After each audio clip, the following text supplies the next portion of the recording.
ఇల్లంతకుంట మండలం తాళ్లపల్లి గ్రామానికి చెందిన జుట్టు హారిక అనే యువతి అనారోగ్యంతో బాధపడుతుంది. చికిత్స కోసం ఆర్థిక ఇబ్బందులు పడుతుండటాన్ని గమనించిన బంధువులు మాజీ ఎంపీపీ గుడిసె ఐలయ్య దృష్టికి తీసుకువెళ్లారు. ఐలయ్య ఈ విషయాన్ని ఎమ్మెల్యే కవ్వంపల్లి దృష్టికి తీసుకెళ్లారు. స్పందించిన కవ్వంపల్లి హారిక వైద్య ఖర్చుల కోసం 2 లక్షలు మంజూరు చేయించారు. ఈ 2 లక్షలకు సంబంధించిన ఎల్ఓసి కాపీని హారిక కుటుంబ సభ్యులకు అందజేశారు ఐలయ్య. అడగ్గానే స్పందించి వైద్య ఖర్చుల కోసం 2 లక్షల రూపాయలు ఇప్పించిన ఐలయ్య ఎమ్మెల్యే కవ్వంపల్లికి హారిక బంధువులు కృతజ్ఞతలు తెలిపారు.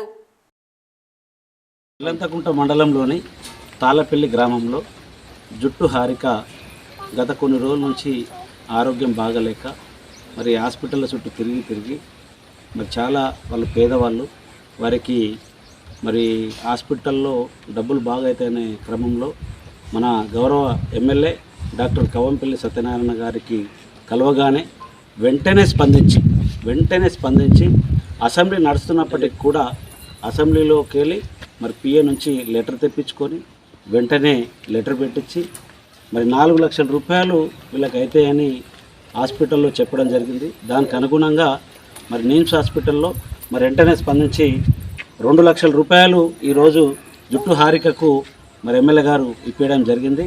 వాస్తవంగా వీళ్ళు పేదవాళ్ళు, మరి ఎస్సీ కుటుంబానికి సంబంధించిన వారికి హాస్పిటల్లో 2 లక్షల రూపాయలు కావాలంటే ఎంత కష్టమో ఈరోజు మనందరం కూడా చూడాల్సిన అవసరం ఉంది.